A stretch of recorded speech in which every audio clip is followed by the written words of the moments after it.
Pegawai baru sepertimu, beraninya pamer. Tahu diri sedikit.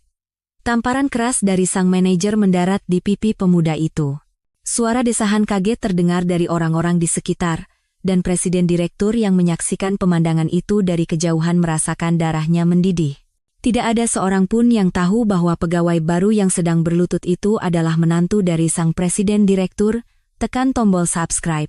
Bersama Cahaya Emas, saya akan menceritakan kisah yang menyentuh. Cerita dimulai. Suatu sore di akhir musim kemarau, Presiden Direktur Baskoro Wijoyo merasakan sesuatu yang aneh saat memasuki lobi lantai 1 mal miliknya. Dia sengaja datang lebih awal dari biasanya untuk meninjau situasi mal dari sudut pandang pelanggan biasa, tetapi hari ini udara terasa sangat berat. Suasananya agak aneh, gumamnya. Cahaya hangat yang terpancar dari lampu kristal besar, para pengunjung yang cukup ramai untuk sore hari kerja, dan sapaan ramah para staf yang terdengar di mana-mana. Dari luar, semuanya tampak normal, tetapi ada ketegangan halus yang terasa di udara. Pak Baskoro mulai berjalan perlahan mengelilingi mal. Ia memeriksa penataan barang di butik-butik mewah dan mengamati cara staf melayani pelanggan. Sebagian besar karyawan tidak mengenalinya sebagai presiden direktur dan bekerja seperti biasa. Namun, ketika melewati meja informasi, punggung yang familiar menarik perhatiannya. Garis bahu dan postur tubuh seorang pria berseragam satpam yang sedang berbicara dengan seorang pelanggan terasa sangat ia kenal. Jangan-jangan. Saat satpam itu menoleh untuk menyapa pelanggan lain, Pak Baskoro terkejut. Itu benar-benar menantunya, Bima Aditya. Menantunya yang begitu gagah dan berwibawa di hari pernikahannya, kini berdiri di mal miliknya mengenakan seragam satpam. Apa yang terjadi? Hati Pak Baskoro menjadi kalut. Ia memang menyarankan Bima untuk belajar manajemen, tetapi bukan dengan cara memulai dari posisi serendah ini. Terlebih lagi, Bima melakukan ini tanpa memberitahunya sama sekali. Bima sedang menjawab pertanyaan seorang pelanggan wanita parubaya dengan sopan. Gerai kosmetik impor ada di lantai 2, ujung sayap barat, Bu. Ibu bisa naik lift lalu jalan lurus ke kiri, nanti akan langsung terlihat. Oh, terima kasih. Apa ada merek tertentu yang sedang diskon hari ini? Ada, Bu. Di lantai 3 area merek mewah sedang ada diskon khusus musim gugur. Perlu saya berikan brosurnya? Tentu, terima kasih banyak. Saat Bima menyerahkan brosur sambil tersenyum, pelanggan itu pun membalas dengan wajah puas. Cara Bima melayani begitu profesional dan elegan, membuat Pak Baskoro menyadari kembali kemampuan menantunya. Namun, tepat pada saat itu, seorang pria parubaya yang tampaknya adalah kepala tim satpam berjalan cepat menghampiri Bima. Wajahnya menunjukkan kekesalan. Hei, anak baru, sedang apa kamu di sini? Suaranya terdengar ketus dan penuh kejengkelan. Pak Baskoro secara naluriah mendekat untuk mendengar percakapan mereka. Saya sedang membantu memandu pelanggan, Pak Kepala Tim, jawab Bima dengan sopan dan hormat. Namun, wajah kepala tim itu semakin mengkerut. Memandu pelanggan? Pegawai baru sepertimu, beraninya sok tahu di sini. Urus saja area parkir basement, itu tugasmu. Area parkir basement sudah saya bersihkan dan periksa, Pak. Sudah? Kalau begitu, bereskan gudang. Tadi pagi sudah kubilang kardus-kardus menumpuk di sana. Nada bicara kepala tim itu semakin kasar. Mendengar percakapan itu, Pak Baskoro merasa amarahnya memuncak. Sekalipun Bima adalah pegawai baru, apakah pantas diperlakukan dengan bahasa kasar dan perintah seenaknya seperti itu? Baik, Pak. Saya akan segera ke sana. Bima menundukkan kepala dan menerima perintah itu tanpa membantah. Namun, di mata Pak Baskoro, di balik sikap patuhnya itu, sepertinya ada niat lain yang tersembunyi. Terasa ketenangan dalam dirinya, seolah ia memahami seluruh situasi. Setelah kepala tim itu pergi, seorang satpam lain mendekati Bima dengan hati-hati. Kamu tidak apa-apa, Bim? Akhir-akhir ini Pak Hardi keras sekali padamu. Tidak apa-apa, Pak. Wajar saja, kan saya masih baru. Jawaban Bima terdengar tenang, tetapi di telinga Pak Baskoro, kata-kata itu seolah memiliki makna yang dalam. Tetap saja ini keterlaluan. Dia tidak sekasar itu pada pegawai baru lainnya. Sepertinya dia sengaja mengincarmu. Hanya saya, kenapa ya, Pak? Tanya Bima, menunjukkan ketertarikan. Entahlah, mungkin karena kamu bekerja terlalu sempurna, atau mungkin karakternya tidak cocok denganmu. Pak Hardi memang terkenal galak, tapi tidak pernah separah ini pada orang lain. Apakah bekerja dengan sempurna bisa menjadi masalah? Bukan begitu. Bagaimana ia menjelaskannya? Kamu pernah bekerja di tempat lain sebelumnya? Pak Baskoro menyimak pertanyaan itu dengan saksama. Ia bisa memastikan bahwa karyawan lain sama sekali tidak tahu tentang latar belakang Bima. Tidak, Pak. Ini pekerjaan pertama saya. Benarkah? Tapi kenapa kamu begitu mahir? Caramu melayani pelanggan seperti orang yang sudah sangat berpengalaman. Saya hanya berusaha melakukan yang terbaik. Pak Baskoro menyadari bahwa Bima menyembunyikan identitasnya sepenuhnya. Bukan hanya latar belakangnya sebagai mantan jaksa, bahkan pengalaman kerja di tempat lain pun ia sembunyikan. Saat jam makan siang tiba, para karyawan satu persatu menuju ruang istirahat. Bima juga mengambil tas bekal kecilnya dan pergi ke sudut yang sepi. Pak Baskoro mengamatinya dari kejauhan. Karyawan lain makan bersama sambil bercengkrama, sementara Bima makan sendirian di tempat yang sunyi. Pemandangan itu saja sudah membuat hatinya pilu, tetapi yang lebih mengejutkan adalah saat makan, Bima menulis sesuatu di sebuah buku catatan kecil. Ia menulis dengan sangat hati-hati, seolah sedang mencatat informasi penting. Gerakan penanya yang waspada sambil sesekali mengamati sekitar tampak tidak biasa. Apa yang dia tulis? Pak Baskoro penasaran, tetapi ia tidak bisa mendekat dan bertanya langsung. Pasti ada alasan mengapa Bima melakukan semua ini. Sore harinya, terjadi sesuatu yang lebih menarik.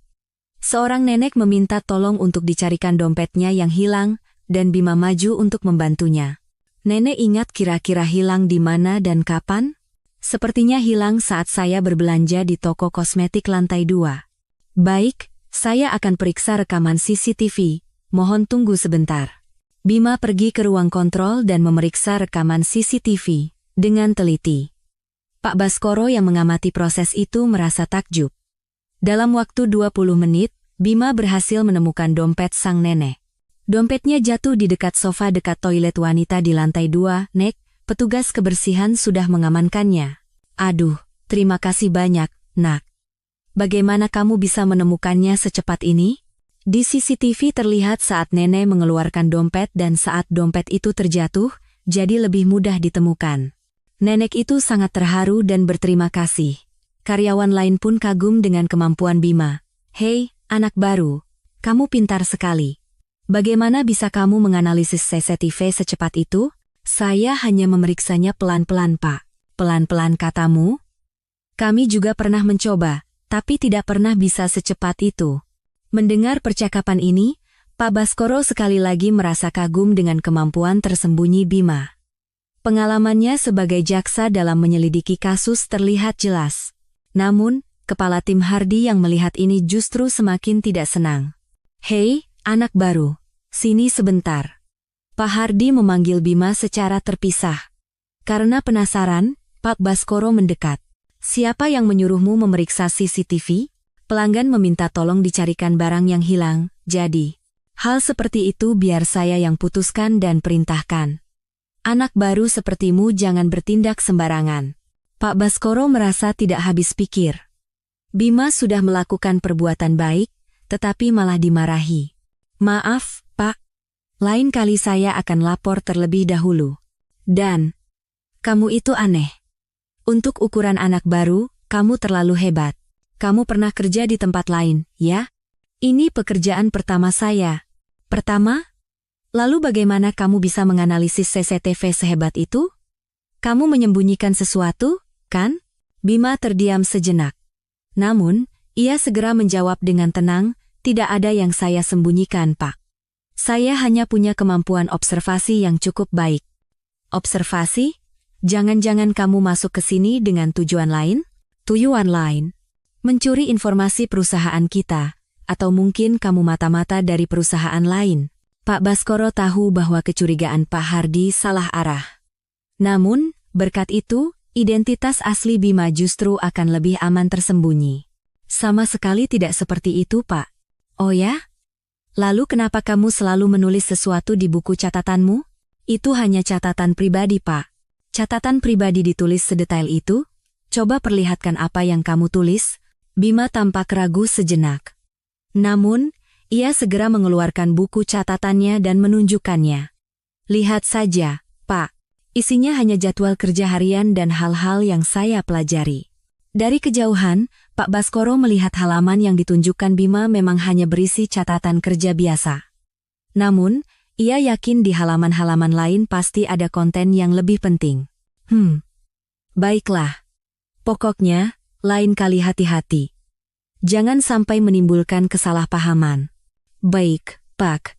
Sepanjang sore itu, Pak Baskoro terus mengamati cara kerja Bima, mengangkat kardus-kardus berat di gudang, membersihkan toilet, hingga menangani berbagai permintaan pelanggan. Semua pekerjaan ia lakukan dengan tulus dan profesional.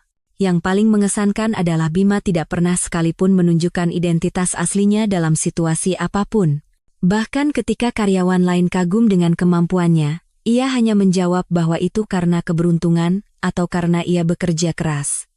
Namun, Pak Baskoro tahu, ketenangan, profesionalisme, dan kemampuan Bima dalam menganalisis situasi bukanlah sesuatu yang bisa didapat dalam semalam. Pukul 5 sore, saat jam pulang kerja, Pak Hardi memberikan perintah terakhir. Hei, anak baru. Mulai besok, datang 30 menit lebih awal, dan bersiaplah untuk lembur sementara waktu. Lembur, Pak? Apakah ada tugas khusus? Kalau ada, makanya kusuruh. Anak baru tidak perlu tahu sedetail itu. Pak Baskoro merasa sudah tidak tahan lagi. Namun, ia menahan diri karena takut mengganggu rencana Bima. Baik, Pak. Malam itu di rumah, Pak Baskoro mengamati Bima dengan hati-hati.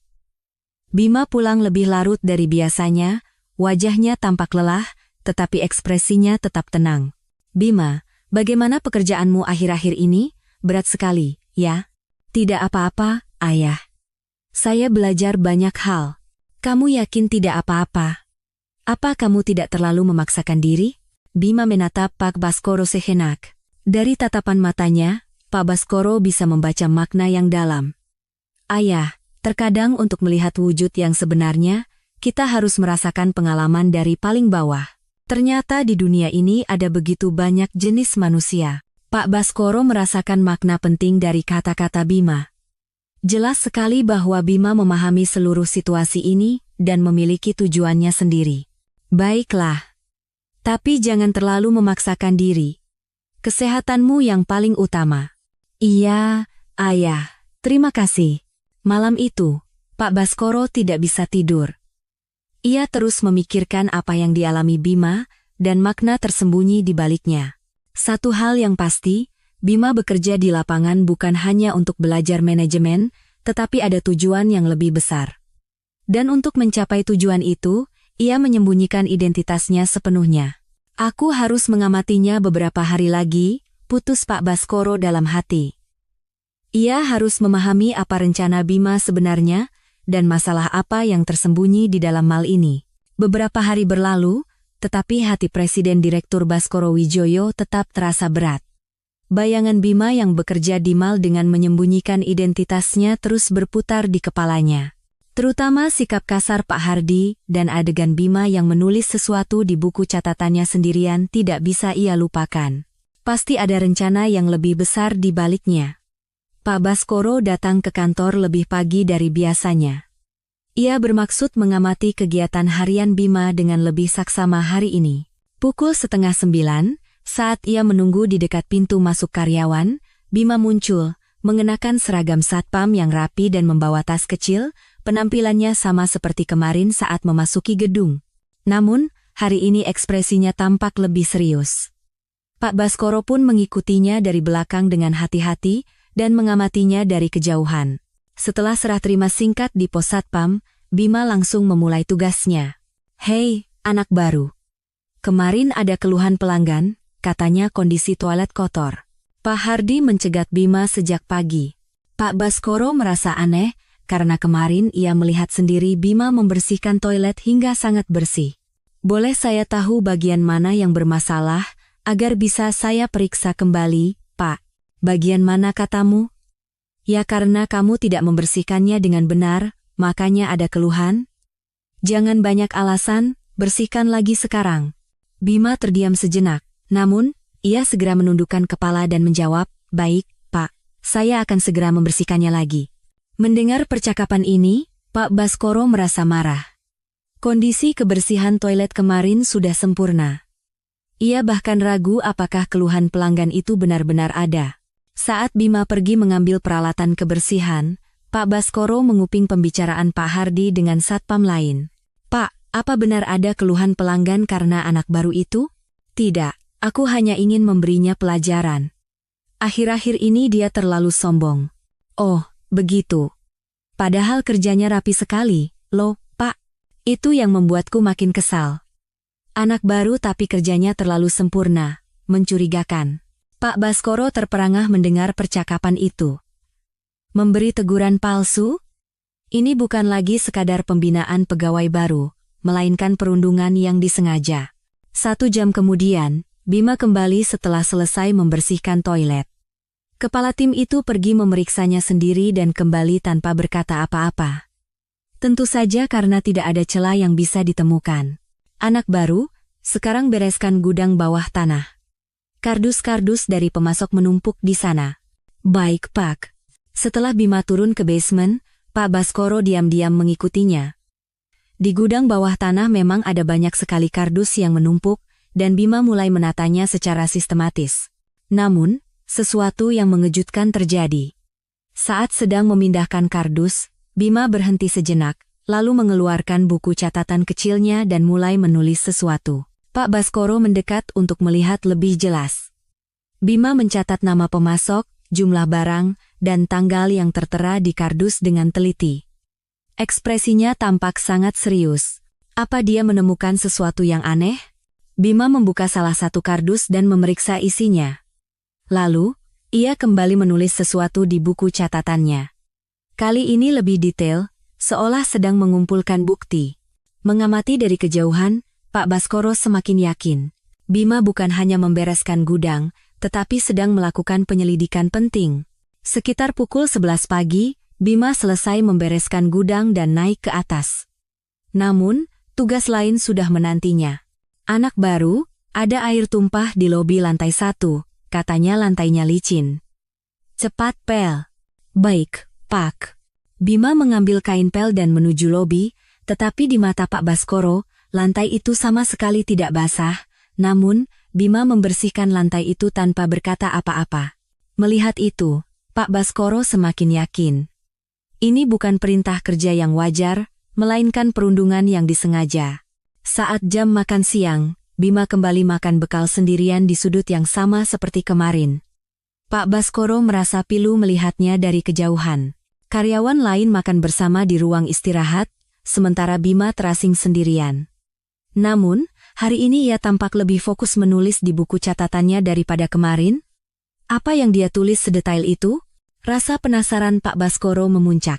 Tetapi, ia tidak bisa bertanya langsung. Pukul 1 siang, setelah jam makan siang Bima selesai, Pak Hardi datang lagi dengan pekerjaan baru. Anak baru, pergi ke area parkir pelanggan, periksa nomor plat mobil. Ada laporan parkir ilegal. Boleh saya tahu di area mana agar bisa saya periksa? Kelilingi seluruh area B, kalau ada yang parkir ilegal, foto dan catat nomor platnya, lalu bawa kemari. Pak Baskoro merasa perintah ini juga aneh. Pengelolaan parkir adalah tugas perusahaan lain. Satpam tidak perlu turun tangan langsung. Setelah Bima menuju area parkir, Pak Baskoro bertanya pada satpam lain. Permisi, biasanya siapa yang menangani parkir ilegal di area parkir? Oh, itu tugas perusahaan pengelola parkir, Pak. Kami hanya mengurus keamanan. Ternyata benar. Tugas yang diberikan pada Bima adalah pekerjaan yang tidak perlu. 30 menit kemudian, Bima kembali. Pak, pemeriksaan area B sudah selesai. Tidak ada kendaraan yang parkir ilegal. Tidak ada? Jelas-jelas ada laporan. Mungkin bukan di area itu. Coba periksa juga area B1 atau B3? Tidak usah. Sudah. Kalau begitu, sekarang isi ulang tisu dan sabun di toilet. Tadi pagi sudah saya isi ulang, Pak. Apa perlu lagi? Kubilang perlu, ya lakukan saja. Jangan banyak bicara. Melihat rangkaian kejadian ini, amarah Pak Baskoro memuncak. Ini jelas-jelas tindakan untuk merundung Bima. Sekitar pukul 3 sore, terjadi insiden yang lebih serius. Seorang pelanggan pria Parubaya datang ke meja layanan pelanggan sambil marah-marah. Apa-apaan ini? Jam tangan yang saya beli kemarin sudah rusak. Bagaimana kalian bisa berbisnis dengan menjual barang seperti ini? Jam tangan yang dipegang pelanggan itu memang tidak berfungsi. Staf toko meminta maaf dan hendak membantu menukarnya, tetapi tiba-tiba Pak Hardi muncul. Anak baru, sini. Iya, Pak. Keluhan pelanggan ini kamu yang tangani. Sepertinya bagian pengecekan kualitas tidak memeriksanya dengan benar. Pak Baskoro terkejut. Satpam menangani keluhan pelanggan? Terlebih lagi, kesalahan bagian pengecekan kualitas dilimpahkan pada Bima? Pak, bukankah pengecekan kualitas adalah tugas departemen lain? Jangan membantah. Minta maaf pada pelanggan. Bima ragu sejenak, lalu mendekati pelanggan. Mohon maaf atas ketidaknyamanannya, Pak. Seharusnya kami memeriksanya lebih teliti. Kamu ini siapa? Kenapa satpam yang menangani ini? Pelanggan itu pun keheranan. Reaksinya sangat wajar. Kami akan segera menggantinya dengan produk yang baru, Pak, kata Bima sambil menenangkan situasi. Ia mengamati jam tangan itu dengan saksama, lalu berkata pada staf toko, sepertinya ini masalah kontak baterai yang longgar. Bisa diperbaiki dengan mudah di pusat servis, tapi lebih baik kita ganti dengan yang baru. Staf toko terkejut dan memeriksa jam tangan itu. Benar juga. Bagaimana Anda bisa tahu? Oh, saya hanya pernah mencari tahu sedikit. Melihat adegan ini, Pak Baskoro sekali lagi kagum dengan kemampuan Bima. Ia bisa mengidentifikasi penyebab kerusakan jam tangan dalam sekejap. Setelah pelanggan pergi dengan puas, ekspresi Pak Hardi semakin masam. Anak baru, jangan pikir kamu hebat. Seandainya dari awal kamu memeriksanya dengan benar, hal ini tidak akan terjadi. Tapi saya tidak bertugas di bagian pengecekan kualitas, Pak. Membantah lagi? Anak baru sepertimu banyak sekali alasan. Maaf, Pak. Dan bagaimana kamu tahu penyebab kerusakan jam itu? Siapa yang mengajarimu? Bima terdiam sejenak. Sepertinya ia sadar pengetahuannya terlalu terekspos. Saya pernah melihatnya di internet, Pak. Internet? Hal teknis seperti itu kamu pelajari dari internet? Iya, Pak. Zaman sekarang semua ada di internet, kan? Pak Hardi menatap Bima dengan curiga. Kamu benar-benar mencurigakan. Bagaimana bisa seorang anak baru tahu semua ini?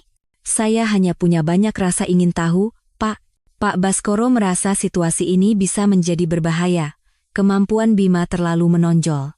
Sepanjang sore, kejadian seperti ini terus berlanjut. Pak Hardi mencari-cari kesalahan dan memberikan tugas-tugas yang tidak perlu pada Bima. Namun, Bima mengerjakan semuanya dengan diam. Yang paling mengesankan adalah Bima selalu mencatat setiap situasi di buku catatannya. Kapan, siapa, perintah apa, dan dengan dasar apa, semua ia catat dengan detail. Lalu, sekitar pukul 4 sore, Pak Baskoro tidak sengaja mendengar percakapan yang mengejutkan. Percakapan antara Pak Hardi dan karyawan lain di gudang. Bulan ini uang suap dari pemasok masuk berapa? Lumayan banyak, tapi anak baru itu sering keluar masuk gudang, jadi agak khawatir. Anak baru? Ah, si brengsek itu. Benar-benar mengganggu. Sepertinya dia mulai curiga. Untuk jaga-jaga, sebaiknya kita lebih hati-hati. Baiklah, untuk sementara kita diam dulu. Mendengar percakapan ini, Pak Baskoro sangat terkejut. Suap dari pemasok, itu adalah tindakan yang dilarang keras di perusahaannya. Jadi karena ini Bima mencatat semuanya dengan begitu detail di gudang. Kini, tindakan Bima menjadi lebih masuk akal. Ia bukan hanya sekadar belajar manajemen, tetapi sedang menyelidiki korupsi di dalam perusahaan. Pukul 5 sore, saat jam pulang, Pak Hardi memberikan perintah terakhir.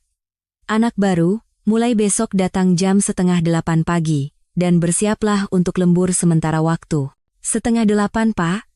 Itu 1 jam lebih awal dari jam kerja normal. Memangnya kenapa? Wajar kan anak baru datang lebih awal untuk persiapan?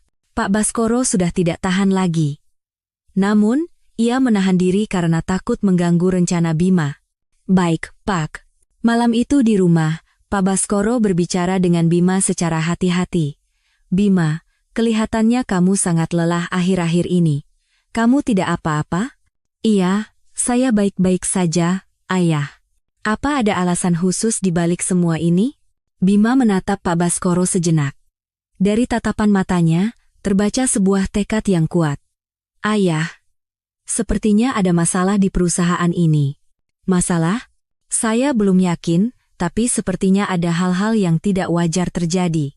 Pak Baskoro teringat percakapan tentang suap yang ia dengar hari ini. Apa kamu menemukan sesuatu yang spesifik? Saya masih butuh bukti yang kuat. Dari kata-kata Bima, terasa keyakinan yang kuat. Pak Baskoro memutuskan untuk tidak bertanya lebih jauh. Baiklah. Tapi jangan melakukan hal yang terlalu berbahaya. Iya, Ayah, saya akan berhati-hati.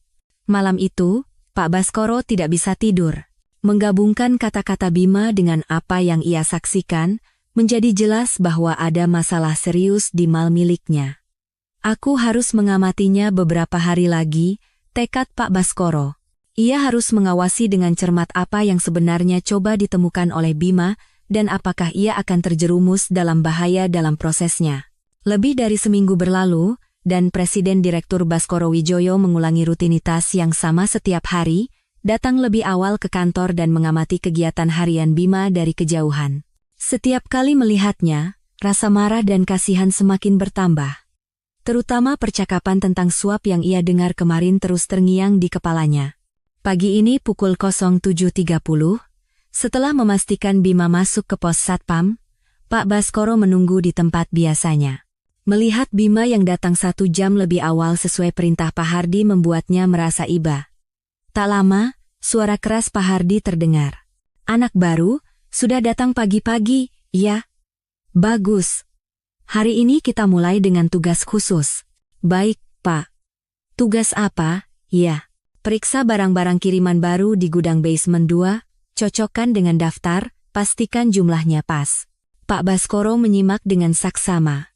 Setelah mendengar tentang suap kemarin, tugas yang berhubungan dengan pengiriman barang terdengar lebih signifikan. Apakah ada standar pemeriksaan khusus, Pak? Standar? Cukup hitung jumlah kardusnya saja, pastikan cocok. Jangan berpikir terlalu rumit. Bima mengangguk, tetapi Pak Baskoro bisa membaca niat lain dari ekspresinya. Setelah Bima turun ke basement, Pak Baskoro mengikutinya dengan hati-hati. Hari ini tumpukan kardus lebih banyak dari kemarin. Dari luar, Bima tampak hanya menghitung jumlah kardus, tetapi sebenarnya ia melakukan pemeriksaan yang jauh lebih detail. Ia membuka kardus, memeriksa isinya, membandingkannya dengan surat jalan, dan mencatat semuanya dengan teliti di buku catatannya.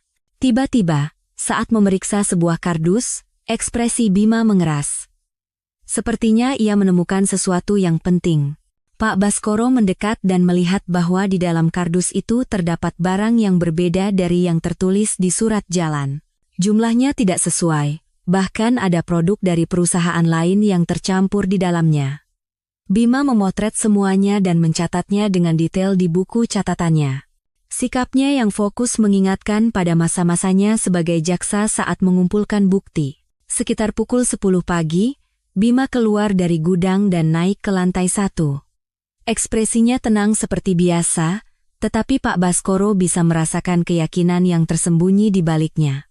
Anak baru, sudah selesai memeriksanya? Sudah, Pak. Ini daftarnya. Saat melihat daftar yang diserahkan Bima, ekspresi Pak Hardi sedikit berubah. Tidak ada yang aneh? Tidak ada yang aneh secara khusus, Pak. Jawaban Bima terdengar datar, tetapi Pak Baskoro tahu ada makna tersembunyi di dalamnya. Oh ya? Apa kamu memeriksa sampai ke dalam kardusnya?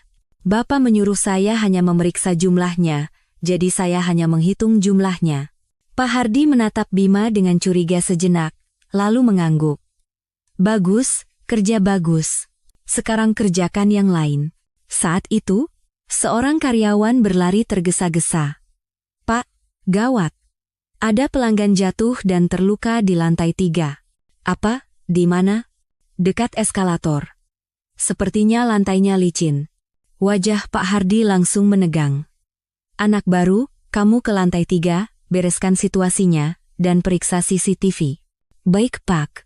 Setelah Bima naik ke lantai 3, Pak Baskoro mengikutinya.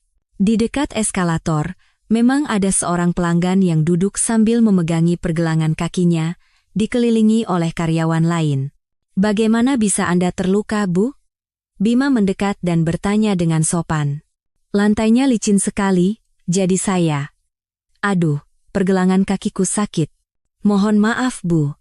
Kami akan segera membawa Ibu ke rumah sakit. Bima menangani situasi dengan cepat. Ia membantu memberikan pertolongan pertama dan mengurus proses pengantaran ke rumah sakit. Selama proses itu, ia terus mencatat sesuatu di buku catatannya. 2 jam kemudian, saat Bima kembali dari rumah sakit, Pak Hardi sudah menunggunya. Bagaimana? Tidak terluka parah, Pak. Biaya rumah sakit dan pengobatan akan ditanggung perusahaan. Bagus. Tapi apa kamu sudah memeriksa CCTV? Sudah, Pak. Bima berhenti sejenak, lalu berkata dengan hati-hati, Pak, sepertinya ada alasan kenapa lantainya licin. Maksudmu? Sepertinya lilin pembersih yang digunakan oleh perusahaan cleaning service bermasalah.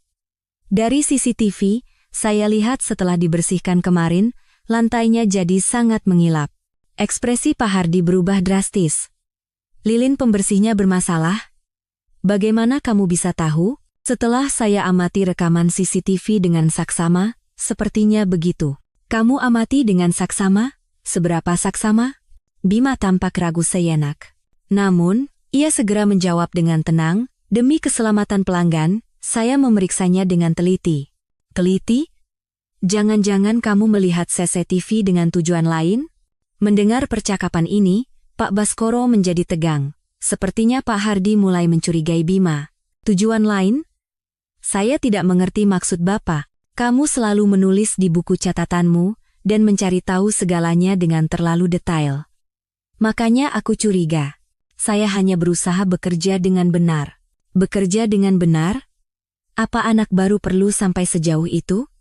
Suara Pak Hardi semakin tajam. Pak, apa saya melakukan kesalahan? Bukan salah, tapi kamu benar-benar mencurigakan. Jangan-jangan kamu dikirim untuk memata-matai perusahaan kita? Memata-matai? Mata-mata dari perusahaan lain, atau mungkin wartawan. Pak Baskoro tahu bahwa kecurigaan Pak Hardi salah arah. Namun, berkat itu, identitas asli Bima justru akan lebih aman tersembunyi. Sama sekali tidak seperti itu, Pak. Saya hanya berusaha bekerja dengan tulus. Tulus?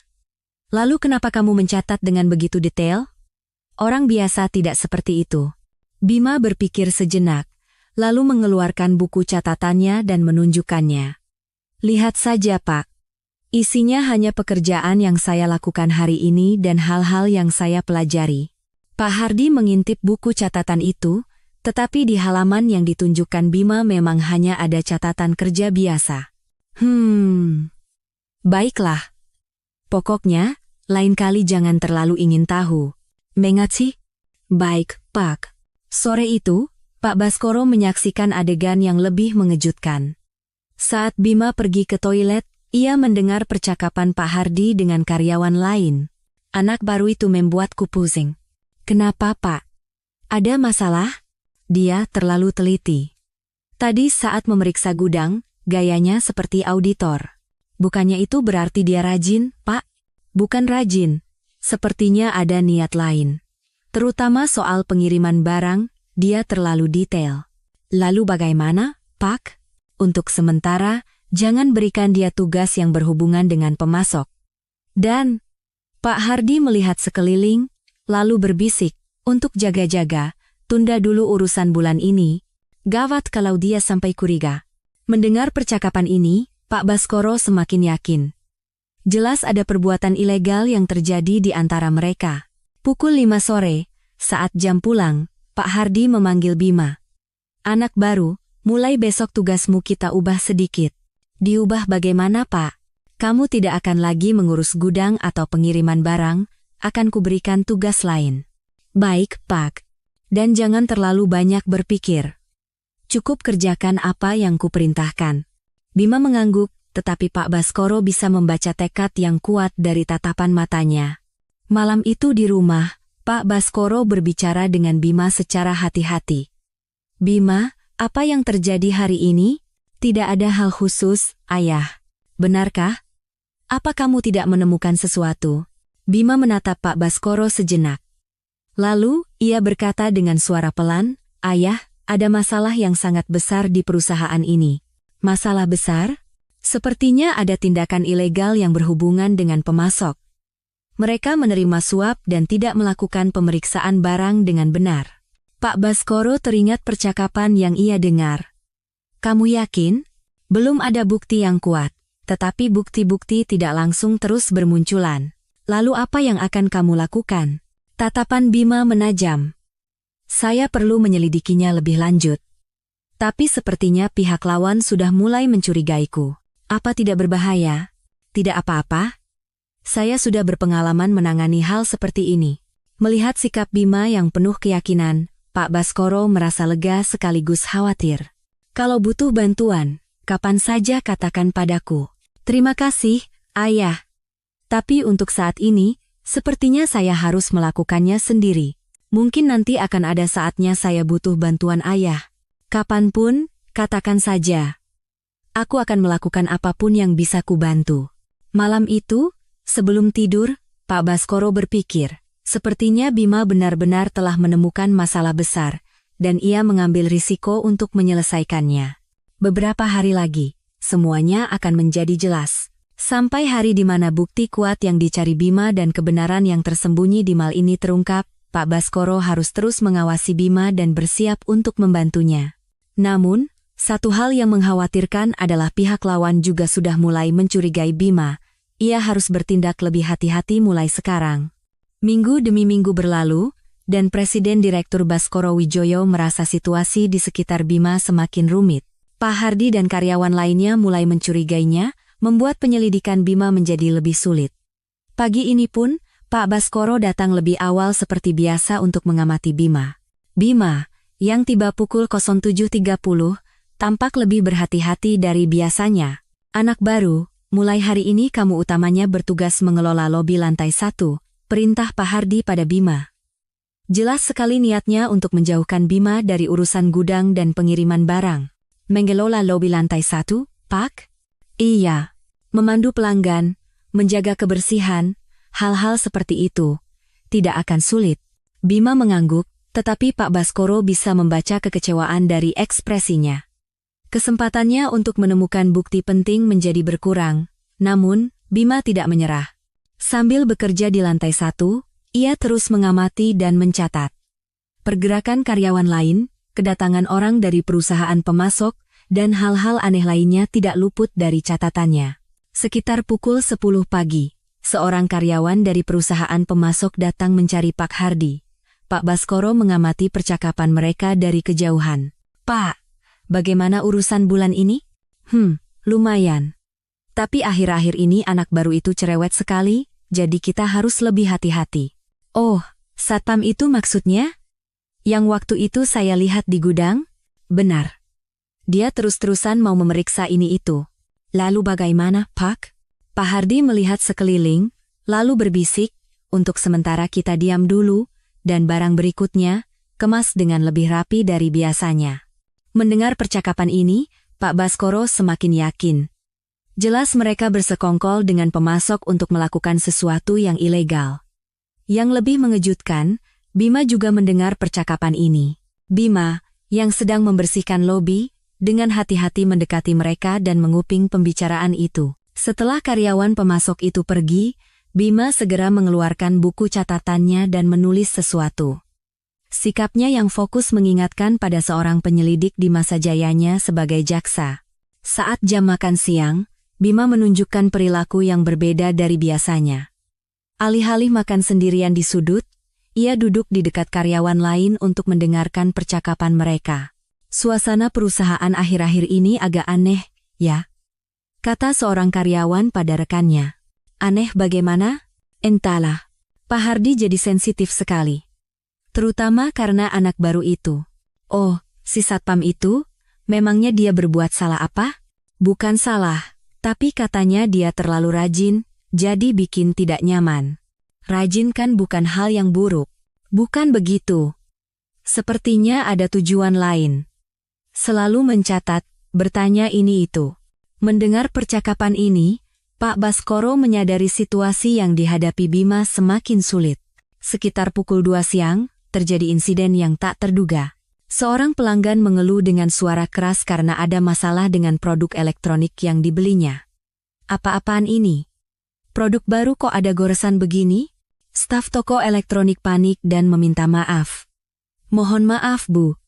Sepertinya ada masalah dalam proses pengiriman. Proses pengiriman? Jadi ini tanggung jawab perusahaan pengiriman? Saat itu, Bima mendekat dengan hati-hati. Permisi, Bu, boleh saya periksa? Anda siapa? Saya Satpam. Mungkin saya bisa membantu. Bima mengamati produk elektronik itu dengan saksama, lalu menunjuk ke bagian goresan. Goresan ini sepertinya bukan terjadi saat pengiriman, Bu. Lalu kenapa? Sepertinya goresan ini sudah ada sebelum dikemas. Lihat, ada bekas kemasan di atas goresannya. Staf toko terkejut dan memeriksanya. Ternyata ucapan Bima benar. Bagaimana Anda bisa tahu hal seperti ini? Saya hanya melihatnya dengan lebih teliti. Pak Baskoro sekali lagi kagum dengan kemampuan observasi Bima. Namun, ia juga khawatir apakah aman jika Bima terus menunjukkan kemampuannya.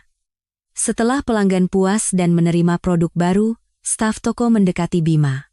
Terima kasih banyak. Bagaimana Anda bisa menyadarinya secepat itu? Mungkin hanya kebetulan. Bukan kebetulan, itu keahlian. Apa Anda pernah bekerja di bidang ini sebelumnya? Bima ragu sejenak, lalu menggeleng. Tidak, ini pertama kalinya. Namun, ekspresi Pak Hardi yang menyaksikan ini semakin mengeras. Anak baru, sini sebentar. Iya, Pak, kamu lagi-lagi ikut campur, ya? Pelanggan merasa tidak nyaman, jadi saya hanya membantu. Membantu? Itu bukan tugasmu. Biar setiap toko yang mengurusnya sendiri. Maaf, Pak. Dan bagaimana kamu tahu soal itu? Bekas kemasan ini itu. Bima terdiam sejenak. Saya hanya melihatnya dengan teliti. Melihat dengan teliti, apa orang biasa bisa tahu seakurat itu? Kecurigaan Pak Hardi semakin dalam. Tidak ada yang istimewa, saya hanya punya banyak minat. Minat? Aneh. Kamu benar-benar orang biasa? Pak Baskoro merasa situasi ini bisa berbahaya. Namun Bima menanggapinya dengan tenang. Iya, Pak. Saya orang biasa. Hanya saja sifat saya suka penasaran. Suka penasaran. Makanya kamu selalu menulis di buku catatanmu? Itu catatan pribadi. Catatan pribadi sedetail itu? Coba lihat. Bima ragu sejenak, lalu mengeluarkan buku catatannya. Namun, kali ini ia hanya menunjukkan halaman tertentu dengan hati-hati. Seperti ini, Pak. Saya hanya mencatat pekerjaan hari ini, atau hal-hal yang saya pelajari. Pak Hardi mengintip buku catatan itu, tetapi tidak menemukan masalah apapun. Pokoknya, lain kali hati-hati.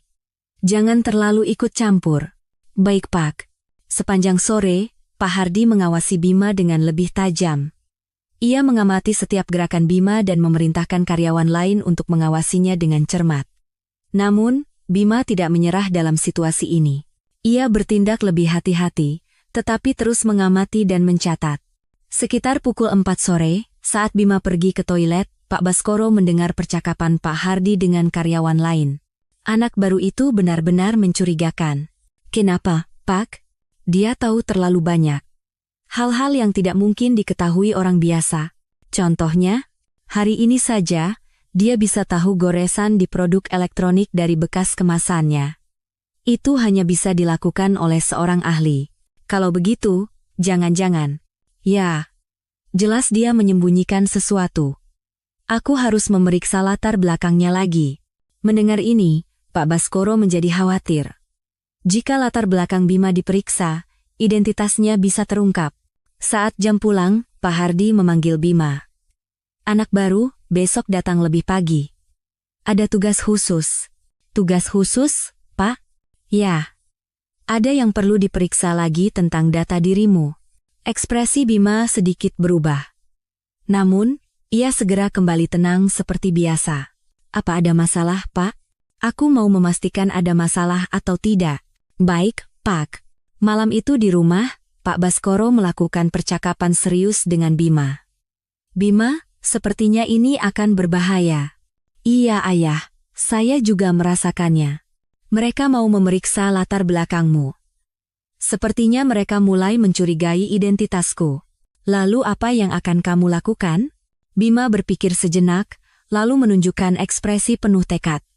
Sepertinya tidak banyak waktu lagi. Saya harus segera menemukan bukti yang kuat. Bukti yang kuat? Yang selama ini kukumpulkan hanya bukti tidak langsung, aku butuh bukti fisik yang jelas. Bagaimana kamu akan menemukannya? Ada satu cara, tapi mungkin akan berbahaya. Melihat tekad besar dalam diri Bima, Pak Baskoro merasakan hal yang sama. Kalau butuh bantuan, kapan saja katakan. Untuk saat ini, sepertinya saya harus mencobanya sendiri. Tapi jika terjadi sesuatu, mungkin saya akan meminta bantuan Ayah. Kapan saja, katakan. Aku akan melakukan apapun yang bisa kubantu. Malam itu, Pak Baskoro tidak bisa tidur. Ia khawatir tentang apa yang direncanakan Bima dan apakah ia akan terjerumus dalam bahaya.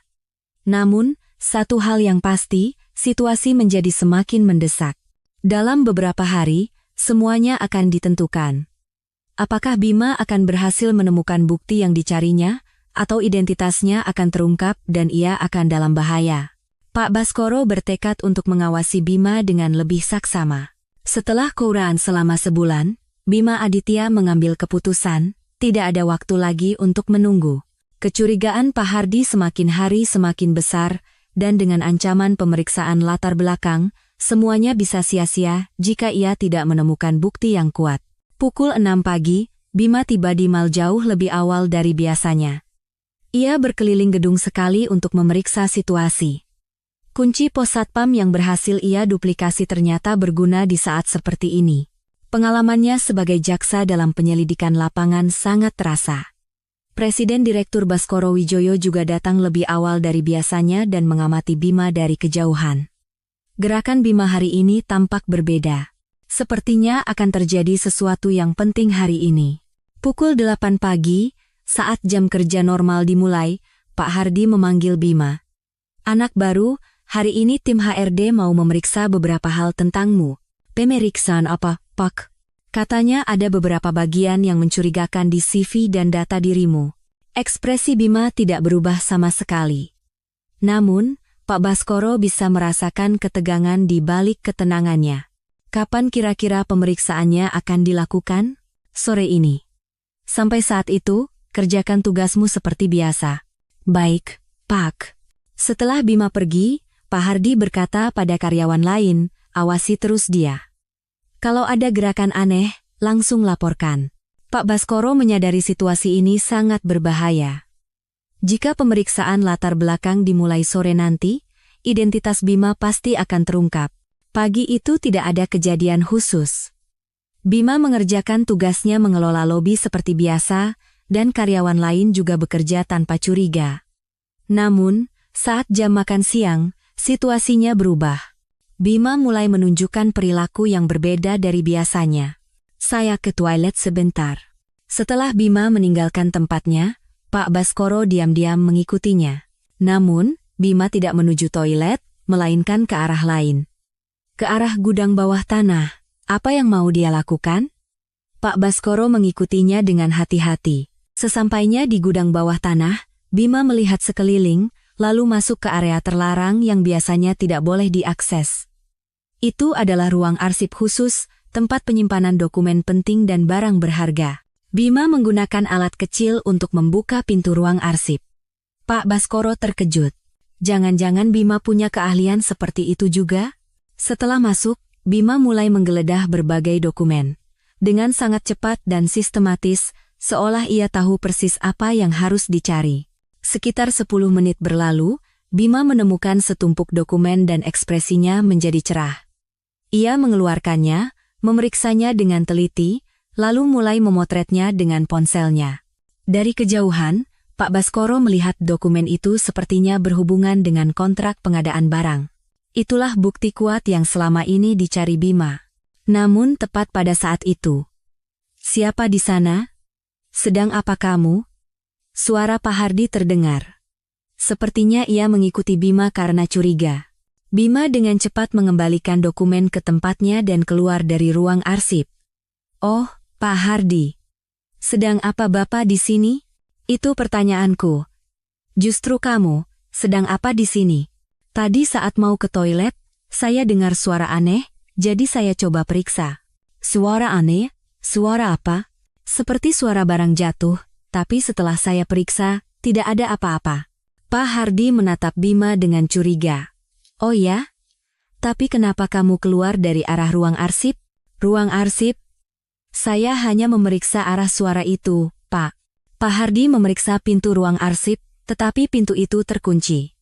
Bima sudah menguncinya kembali. Baiklah. Pokoknya, ini area terlarang. Lain kali jangan sembarangan ke sini. Baik, Pak. Setelah mereka berdua naik ke atas, Pak Baskoro menghela napas lega. Momen yang berbahaya, tetapi sepertinya Bima berhasil mengatasinya. Pukul 2 siang, akhirnya tim HRD memanggil Bima. Bapak Bima Aditya, bisa tolong ke ruang HRD sebentar? Baik. Melihat Bima menuju ruang HRD, hati Pak Baskoro berdebar-debar. Apa hasilnya nanti? 30 menit berlalu, dan Bima keluar dari ruang HRD. Ekspresinya tenang seperti biasa. Pak Hardi segera mendekat. Bagaimana? Katanya tidak ada masalah apa-apa. Benarkah? Iya. Isi CV-nya cocok semua, dan data diri saya juga bersih katanya. Ekspresi Pak Hardi tampak kecewa. Sepertinya ia berharap menemukan masalah, tetapi tidak berhasil. Namun, Pak Baskoro penasaran bagaimana Bima bisa lolos dari pemeriksaan latar belakang dengan selamat. Pasti ia sudah menemukan caranya. Sekitar pukul 4 sore, terjadi insiden yang tak terduga. Seorang karyawan dari perusahaan pemasok datang tergesa-gesa mencari Pak Hardi. Pak, gawat. Ada apa? Beberapa lembar kontrak di ruang arsip khusus hilang. Wajah Pak Hardi langsung menegang. Hilang? Maksudmu? Tadi pagi saya periksa masih ada, tapi sekarang tidak ada. Mungkin kamu salah taruh? Tidak, Pak. Jelas-jelas hilang. Kontrak-kontrak penting pula. Mendengar percakapan ini, Pak Baskoro sadar. Dokumen yang difoto Bima tadi pagi adalah dokumen itu. Pak Hardi segera turun ke basement untuk memeriksa, tetapi memang beberapa lembar dokumen telah hilang. Aneh. Ruang arsip terus terkunci, bagaimana bisa hilang? Saat itu, kejadian tadi pagi terlintas di benak Pak Hardi, jangan-jangan anak baru itu. Pak Hardi segera naik ke atas dan mencari Bima. Anak baru, sini. Iya, Pak. Tadi pagi di basement. Apa yang kamu lakukan? Saya tidak melakukan apa-apa, Pak. Saya sudah bilang tadi saya hanya memeriksa suara aneh. Benarkah? Iya, Pak, sungguh. Pak Hardi menatap Bima dengan curiga, tetapi tidak ada bukti yang kuat. Kalau begitu, boleh aku periksa tas dan lokermu? Tentu saja, silakan. Bima setuju tanpa ragu. Pak Hardi menggeledah tas dan lokernya, tetapi tidak menemukan apa-apa. Aneh. Jelas ada yang mengambilnya. Pak Baskoro penasaran cara apa yang digunakan Bima. Apa ia hanya memotret dokumen dan membiarkan aslinya? Saat jam pulang, Pak Hardi berkata pada Bima, anak baru, mulai besok lebih hati-hati. Akhir-akhir ini banyak kejadian aneh. Baik, Pak. Dan kalau melihat sesuatu yang mencurigakan, langsung laporkan. Iya, akan saya lakukan. Malam itu di rumah, Pak Baskoro melakukan percakapan penting dengan Bima. Bima, sepertinya hari ini ada kejadian besar. Iya, Ayah. Akhirnya saya menemukannya. Menemukannya? Bima mengeluarkan ponselnya dan menunjukkannya. Di dalamnya tersimpan banyak sekali foto dokumen. Ini bukti yang kuat. Bukti persekongkolan dengan pemasok untuk menaikkan harga, menerima suap, bahkan memasok barang palsu. Benarkah? Iya. Sekarang saya punya bukti yang kuat. Dengan ini, saya bisa melaporkannya. Mendengar kata-kata Bima, Pak Baskoro terkejut. Lalu apa yang akan kamu lakukan sekarang? Saya akan mengumpulkan beberapa bukti tambahan lagi dalam beberapa hari, lalu melaporkannya. Tapi sepertinya pihak lawan sudah mulai curiga, jadi tidak banyak waktu lagi. Apa tidak berbahaya? Sudah berbahaya, tapi sekarang tidak ada jalan untuk mundur. Melihat sikap Bima yang penuh tekad, Pak Baskoro yakin momen yang menentukan benar-benar akan segera tiba. Kalau butuh bantuan, kapan saja katakan. Iya, terima kasih, Ayah. Sebentar lagi semuanya akan berakhir. Malam itu, sebelum tidur, Pak Baskoro berpikir. Bima akhirnya mendapatkan bukti yang dicarinya.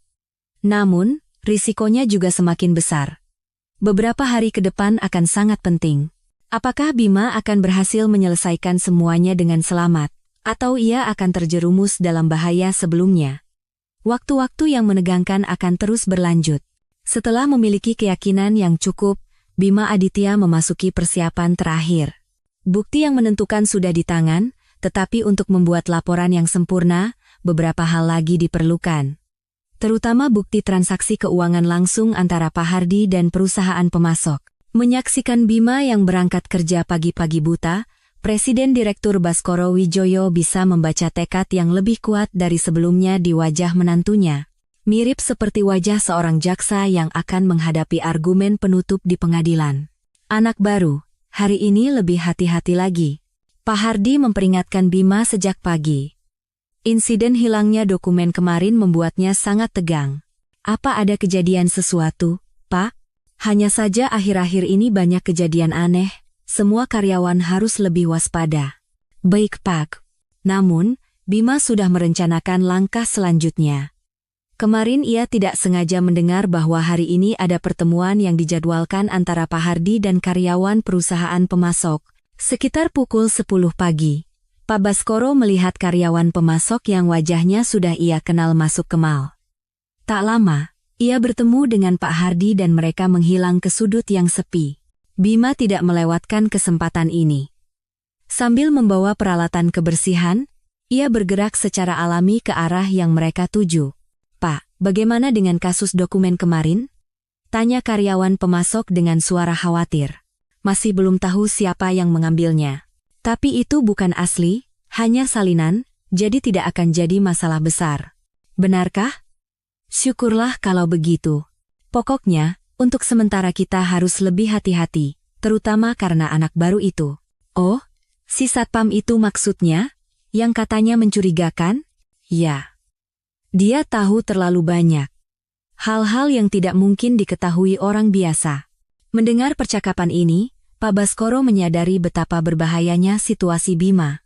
Lalu bagaimana dengan penyelesaian bulan ini, Pak?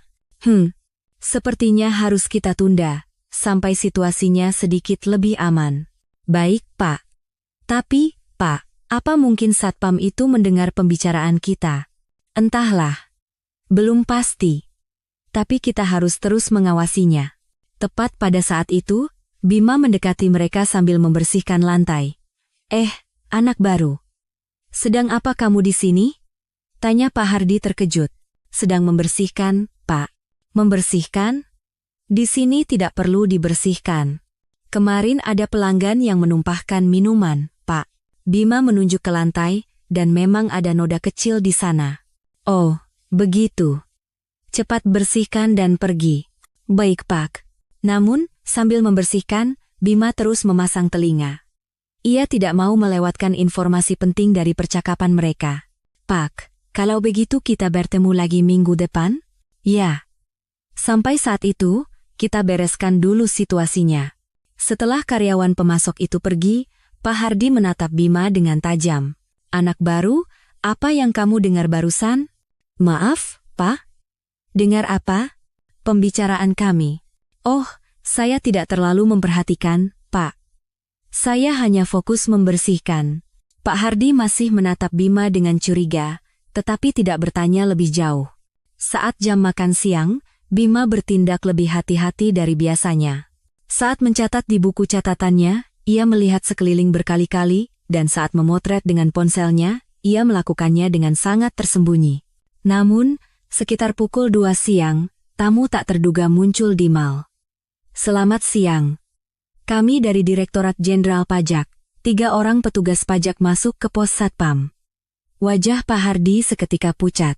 Pajak, ada urusan apa? Kami datang untuk pemeriksaan pajak rutin. Mohon kerjasamanya.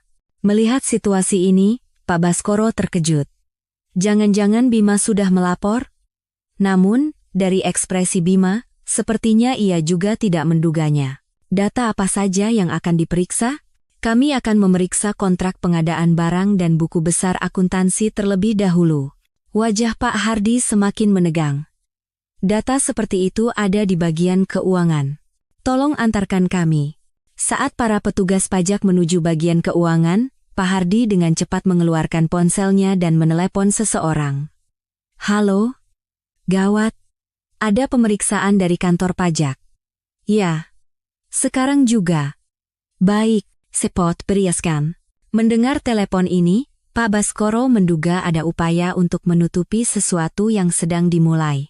Sementara itu, Bima tidak melewatkan kesempatan ini. Saat Pak Hardi fokus pada teleponnya, Bima mendekati komputer di pos Satpam dan mulai memeriksa sesuatu. Sedang apa kamu? Tanya seorang Satpam lain yang tiba-tiba mendekat. Oh, sedang memeriksa jadwal kerja hari ini. Jadwal kerja? Bukannya itu diberitahu oleh Pak Hardi? Iya, betul. Tapi Pak Hardi sedang sibuk, jadi saya coba periksa duluan.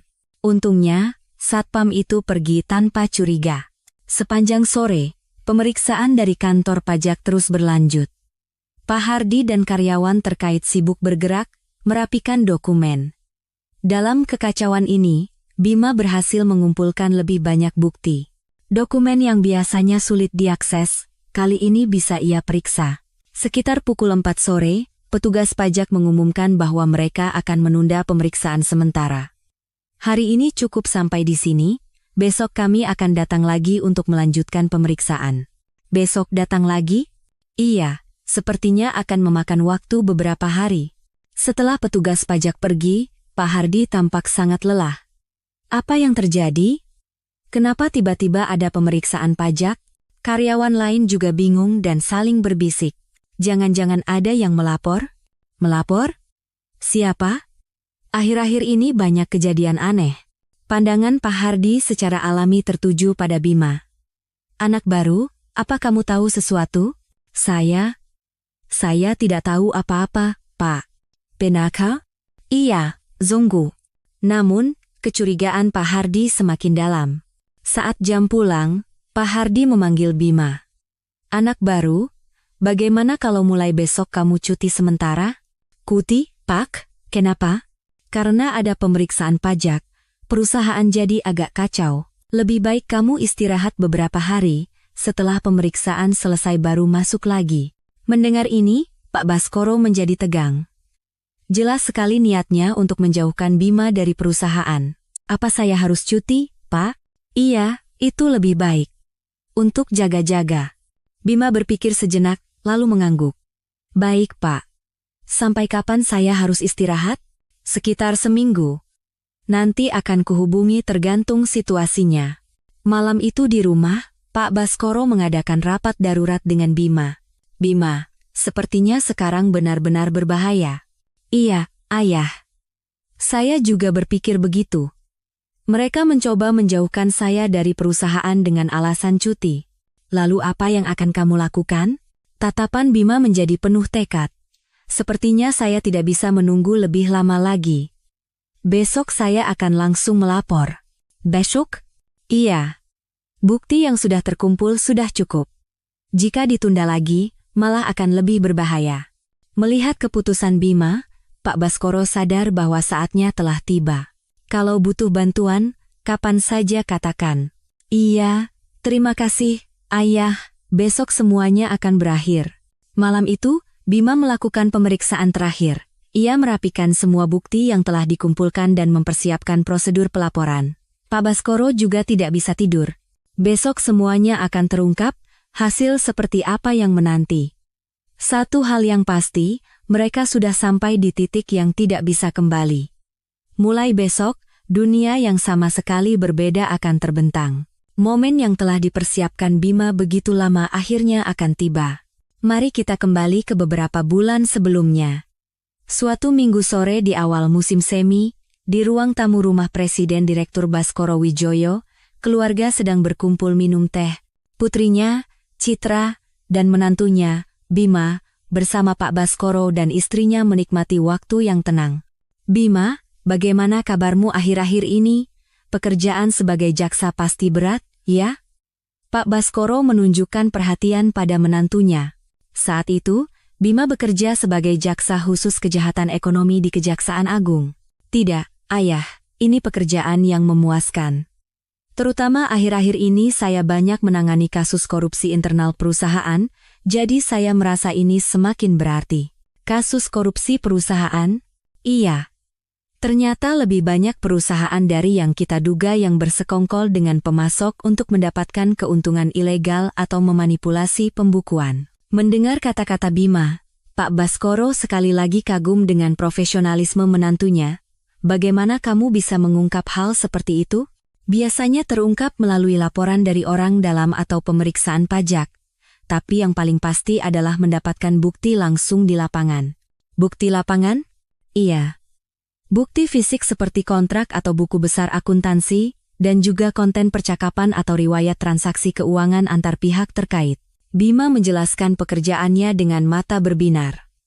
Terasa semangatnya untuk menegakkan keadilan. Tapi Bima, apa kamu tertarik dengan bisnis? Tanya Pak Baskoro tiba-tiba. Bisnis, ya? Ya. Pekerjaan sebagai jaksa memang bagus, tapi bagaimana kalau kamu juga belajar manajemen? Bima menunjukkan ekspresi berpikir sejenak. Manajemen, saya belum pernah memikirkannya.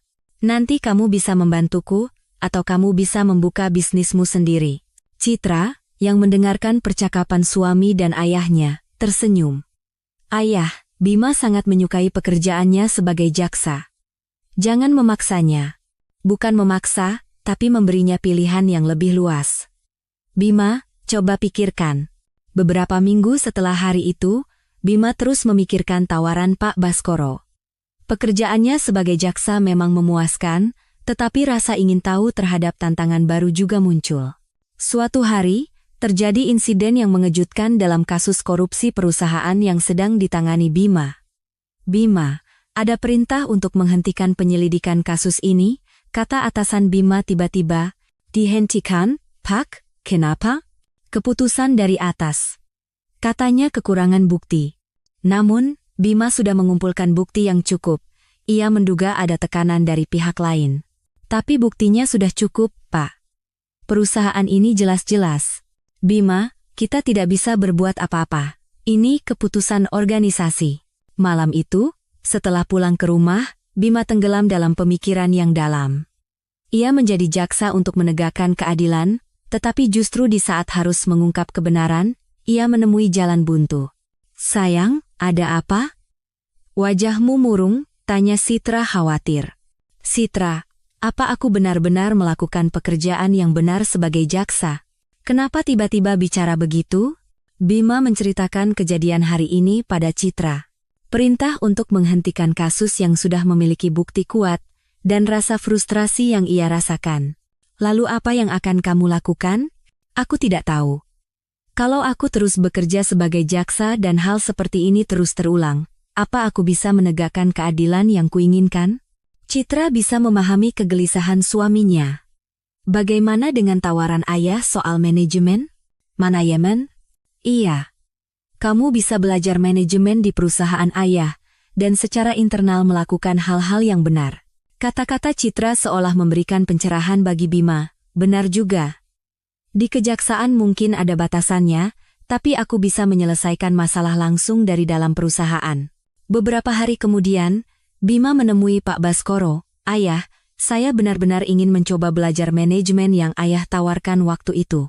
Benarkah? Iya. Tapi saya punya satu permintaan. Saya ingin belajar dari paling bawah, mengalami langsung di lapangan. Melihat ekspresi serius Bima, Pak Baskoro terkejut. Dari paling bawah? Iya. Saat bekerja sebagai jaksa, saya sadar bahwa masalah sebenarnya ada di lapangan, hal-hal yang tidak terlihat dari ruang direksi. Memang benar, tapi kamu tidak perlu melakukan pekerjaan seperti itu secara langsung. Tidak, Ayah. Saya benar-benar ingin tahu kenyataannya. Dengan begitu, nanti saya bisa menjadi manajer yang baik. Melihat tekad Bima, Pak Baskoro merasa terharu. Baiklah.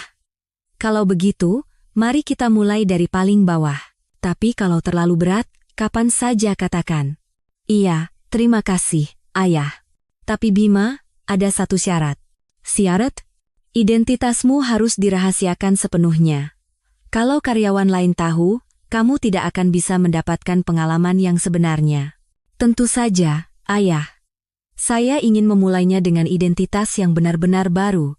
Demikianlah rencana penyamaran Bima dimulai. Ia mengundurkan diri dari jabatannya sebagai jaksa, membuat CV yang benar-benar baru, dan melamar sebagai satpam di Mal. Citra, apa kamu benar-benar tidak apa-apa? Suamimu bekerja sebagai satpam, tanya Pak Baskoro khawatir pada putrinya. Ayah, ini adalah hal yang ingin dilakukan Bima. Dan aku percaya pada suamiku. Ya, Bima memang orang yang hebat. Bisa menerima tantangan seperti ini saja sudah luar biasa. Namun, pada awalnya Pak Baskoro juga tidak menyangka Bima akan melakukan penyelidikan seserius ini. Ia hanya mengira Bima sekadar mencari pengalaman lapangan. Minggu pertama Bima mulai bekerja di Mal, Pak Baskoro mengamatinya setiap hari. Bagaimana menantunya beradaptasi, apakah ia kesulitan? Namun, seiring berjalannya waktu, ia menyadari bahwa tindakan Bima lebih dari sekadar melakukan pekerjaan biasa. Ia sedang menyelidiki sesuatu. Jangan-jangan Bima menemukan masalah di perusahaan ini, dan dugaan Pak Baskoro benar. Bima menggunakan pengalamannya sebagai jaksa untuk mengungkap korupsi di dalam Mal. Pekerjaan yang awalnya hanya untuk belajar manajemen, kini telah berubah menjadi pekerjaan untuk menegakkan keadilan. Apa aku telah memberikan beban yang terlalu berat pada Bima? Pak Baskoro terkadang menyesal. Namun, melihat tekad dan kemampuan Bima, ia semakin yakin bahwa pekerjaan ini adalah sesuatu yang harus dilakukan. Dan sekarang, semua persiapan telah selesai. Penegakan keadilan di lapangan yang begitu diinginkan Bima akhirnya akan dimulai. Besok semuanya akan terungkap. Kebenaran dan keadilan yang dikejar Bima bahkan setelah melepaskan jabatannya sebagai jaksa akhirnya akan terungkap ke dunia. Beberapa hari setelah laporan dibuat, Bima Aditya, sesuai janjinya, menyerahkan semua bukti ke kejaksaan, dan penyelidikan resmi pun dimulai. Namun, di Mal, belum ada seorang pun yang mengetahui hal ini. Presiden Direktur Baskoro Wijoyo datang lebih awal dari biasanya untuk memantau situasi. Bima sedang dalam masa cuti paksa, tetapi ia tahu bahwa momen yang menentukan akan segera tiba. Pukul 10 pagi, orang-orang asing muncul di lobi Mal. Penyidik berjas dan petugas pajak masuk bersamaan. Kami adalah penyidik dari kejaksaan. Kami datang untuk melaksanakan surat perintah penyidikan. Wajah Pak Hardi menjadi pucat pasi. Penyidikan? Ada urusan apa? Kami akan melakukan penggeledahan terkait dugaan pengadaan barang fiktif dan penerimaan suap. Seketika lobi menjadi riuh. Pelanggan dan karyawan semua terkejut. Tunggu, sepertinya ada kesalahpahaman. Kami. Anda Bapak Hardi, kan? Silakan ikut kami. Saat penyidik hendak memborgol Pak Hardi, tiba-tiba terdengar suara keras. Tunggu sebentar. Semua orang menoleh ke arah suara itu. Itu adalah Bima Aditya. Bukan dengan seragam satpam yang biasa ia kenakan, melainkan dengan setelan jas yang rapi. Siapa orang ini? Tanya seorang penyidik. Saya adalah pelapor kasus ini.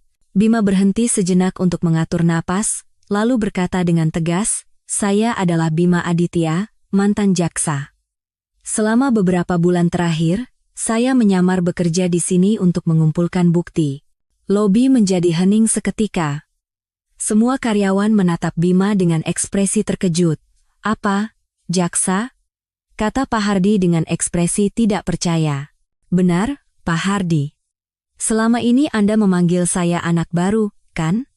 Suara Bima kini kembali memiliki ketegasan seperti saat ia menjadi jaksa. Ini tidak masuk akal. Tidak masuk akal? Kalau begitu, Apakah ini juga tidak masuk akal? Bima menyerahkan setumpuk dokumen yang telah ia siapkan kepada penyidik. Di sini ada semua buktinya. Kontrak ilegal dengan pemasok, bukti penerimaan suap, dan bukti manipulasi pemeriksaan barang. Penyidik melihat sekilas dokumen itu, lalu mengangguk. Bukti yang sangat kuat. Ini sudah lebih dari cukup. Melihat semua ini, hati Pak Baskoro membuncah. Menantunya akhirnya mengungkapkan identitasnya dan menegakkan keadilan. Tapi, Pak Jaksa, bagaimana Anda bisa terpikir untuk melakukan penyamaran seperti ini? Tanya seorang wartawan. Ternyata sudah ada orang-orang dari media yang datang. Saya percaya bahwa masalah sebenarnya ada di lapangan. Ada bagian-bagian yang tidak terlihat dari ruang direksi. Jadi, Anda benar-benar bekerja sebagai satpam selama beberapa bulan? Benar. Dan dalam proses itu, saya memastikan bahwa ada masalah serius di dalam perusahaan ini. Tiba-tiba Pak Hardi berteriak, ini jebakan. Penyelidikan ilegal.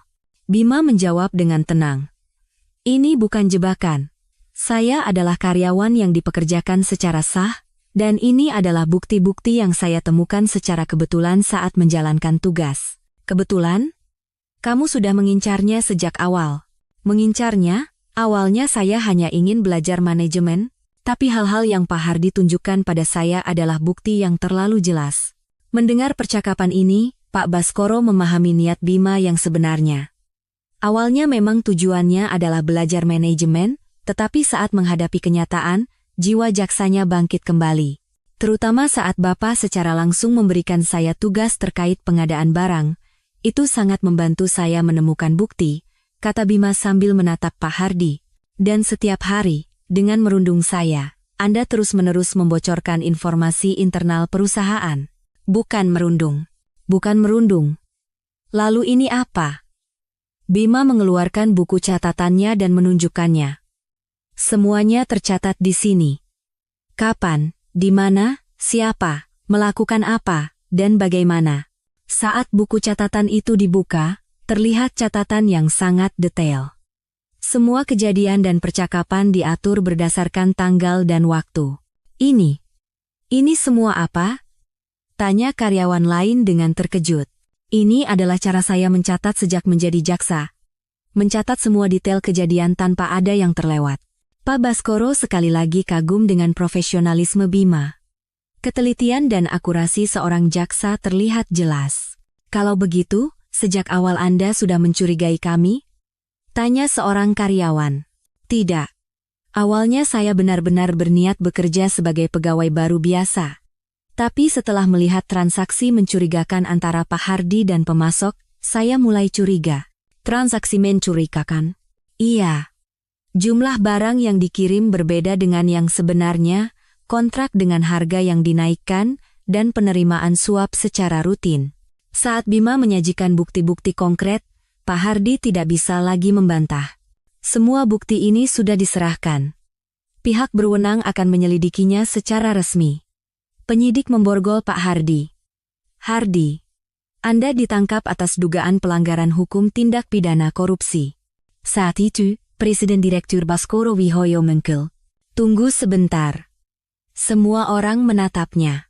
Pak Direktur, sapa para karyawan dengan ekspresi bingung. Saudara-saudara sekalian, atas kejadian yang terungkap hari ini, saya sebagai pimpinan perusahaan meminta maaf. Pak Baskoro menundukkan kepalanya dalam-dalam.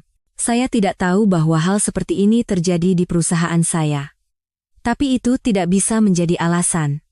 Lalu, ia menatap Bima dan berkata, Bapak Bima Aditya, terima kasih atas kerja keras Anda. Bima juga memberi hormat pada Pak Baskoro. Tidak, Pak Direktur. Ini adalah tugas yang harus saya lakukan. Tapi ada satu hal yang ingin saya tanyakan, bagaimana Anda bisa terpikir untuk melakukan penyamaran seperti ini? Tanya Pak Baskoro, seolah berakting. Di depan orang lain, ia harus menyembunyikan hubungannya dengan Bima. Saya ingin mengetahui kebenaran di lapangan. Dan saya bisa memastikan bahwa memang ada masalah yang hanya bisa diketahui dari dalam. Para wartawan terus mengambil foto dan melontarkan pertanyaan. Pak Jaksa, apakah metode penyelidikan seperti ini akan lebih banyak digunakan di masa depan? Saya rasa hanya diperlukan dalam kasus-kasus khusus. Tapi terkadang, hanya cara seperti inilah yang bisa membawa kita pada kebenaran. Pihak perusahaan akan mengambil tindakan apa selanjutnya? Pak Baskoro menjawab, kami akan melakukan audit internal menyeluruh. Dan kami akan mengubah sistem sepenuhnya agar hal seperti ini tidak terulang lagi. Setelah penyidik membawa Pak Hardi dan karyawan terkait, keheningan yang berat menyelimuti Mal. Bima menatap karyawan yang tersisa dan berkata, ini bukan salah kalian, ini hanya perbuatan beberapa orang saja. Tapi, Pak Jaksa, kami benar-benar tidak tahu, kata seorang karyawan dengan cemas. Saya tahu. Karena itu, pihak berwenang hanya akan memeriksa pihak-pihak yang terkait. Pak Baskoro berkata kepada para karyawan, saudara-saudara, mulai hari ini perusahaan kita akan memulai lembaran baru. Dengan manajemen yang jujur dan transparan. Sore itu, semua media memberitakan berita ini secara besar-besaran. Penyelidikan penyamaran mantan jaksa menjadi topik hangat. Bima akhirnya bisa menegakkan keadilan yang ia inginkan. Sesuatu yang tidak bisa ia lakukan di kejaksaan, berhasil ia lakukan langsung di lapangan. Dan kini, awal yang benar-benar baru menantinya. Selama proses penyelidikan, suasana di Mal benar-benar berubah. Setelah Pak Hardi dan karyawan terkait ditahan, karyawan yang tersisa, meskipun dalam keadaan syok dan bingung, berusaha menerima perubahan baru. Bima Aditya, yang kini identitasnya sebagai jaksa telah terungkap sepenuhnya, ikut serta dalam proses reformasi Mal.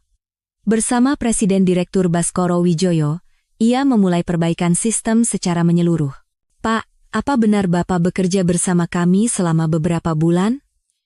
Tanya seorang karyawan tim Satpam dengan ekspresi masih tidak percaya. Benar.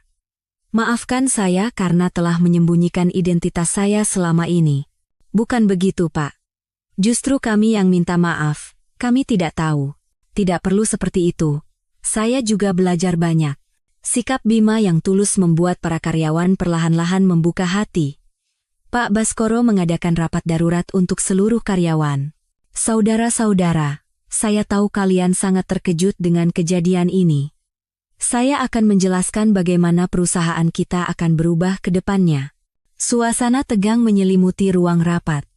Banyak karyawan khawatir akan ada restrukturisasi besar-besaran atau hukuman. Pertama, karyawan yang tidak terlibat dalam kasus ini sama sekali tidak perlu khawatir. Ini bukan salah kalian.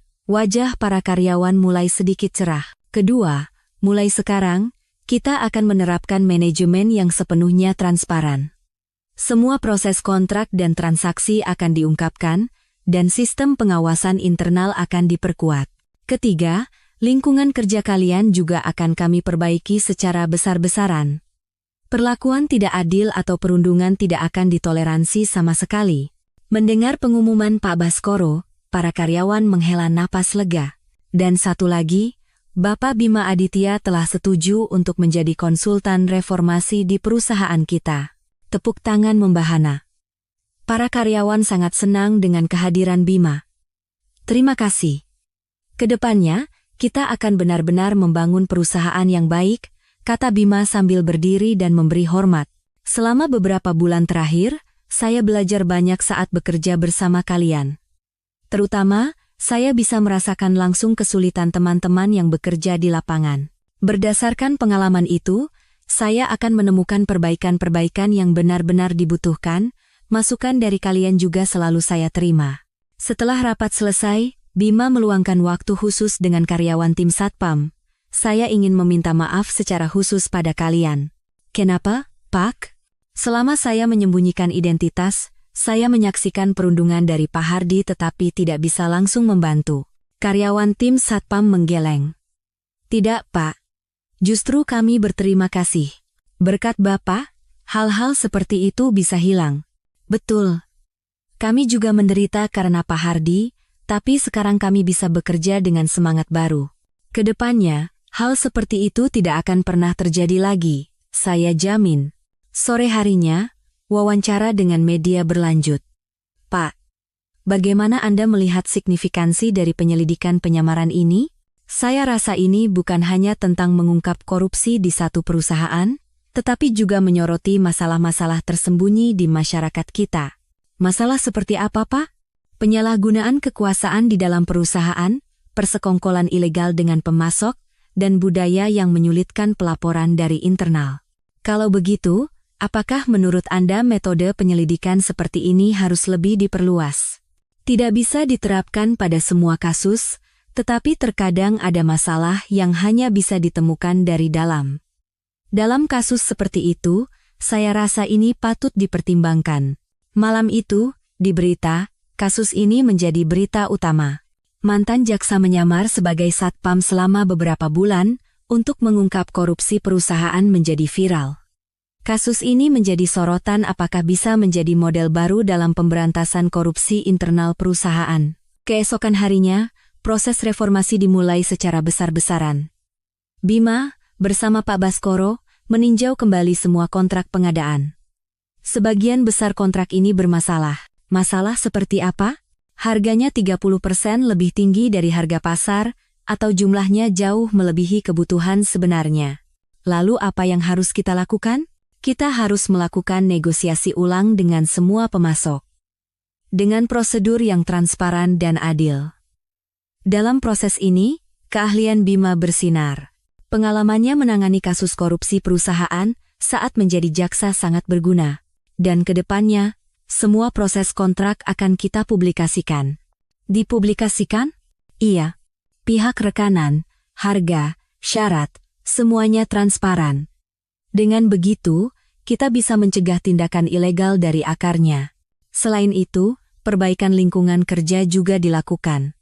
Kedepannya, kita akan membuat sistem di mana setiap orang bisa melaporkan perintah tidak adil atau perundungan kapan saja. Apakah bisa melapor secara anonim? Tentu saja.